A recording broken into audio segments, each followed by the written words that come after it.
কথা বলেছি, কথা বলার মাধ্যমে ওটা উইথড্র করা হয়েছে জাস্ট। আচ্ছা স্যার, একটা বিষয় যে আমরা যদি দেখি, যেহেতু টিএসএফ একটা ছাত্র সংগঠন বন্ধ ডেকেছে, কিন্তু আমরা যদি দেখি শাসক দল বিজেপি মানে বন্ধের পক্ষে নয়, কখনোই তারা বন্ধের পক্ষে নয়। এই জায়গায় পুলিশ প্রশাসন ঘটনাস্থলে থাকা সত্ত্বেও মানে পুলিশের কি কোনো বন্ধ সফল করার জন্য কোনো নির্দেশ ছিল কি, কোনো রকম কোনো কিছু? সেরকম কেন নির্দেশ থাকবে?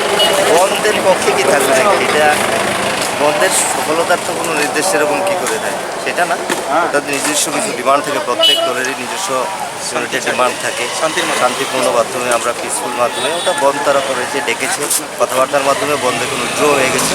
এবার আপনারা দেখতেও পাচ্ছেন যে ন্যাশনাল হাইওয়ে টোটালি ওপেন আছে, গাড়িগুলো এখন প্রায় স্বাভাবিক হয়ে যাচ্ছে।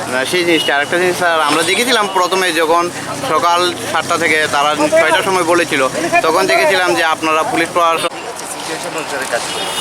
যে হিসাবে যখন প্রসেসটি করার কোনো অবকাশ নেই, নর্মালি যখন কয়েকজন ছিল আমরা চেষ্টা করেছি যাতে প্রসেসের মাধ্যমে উইথড্র করে নেওয়া হয়, কারণ ন্যাশনাল হাইওয়ে ব্লকে দিলে একটু সমস্যা হয়। তো সেই হিসাবে আমরা কাজ করেছি।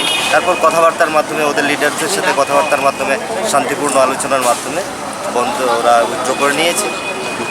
দীর্ঘত স্যার আমরা যদি ধরি দীর্ঘ 4 ঘন্টা ছিল বন্ধ, 5 ঘন্টা ছিল রাস্তা বন্ধ, এটা তো কথাবার্তার মাধ্যমে এখন আলোচনা শান্তিপূর্ণভাবে সম্পন্ন হয়েছে এবং বন্ধ ওপেন আছে। Thank you sir.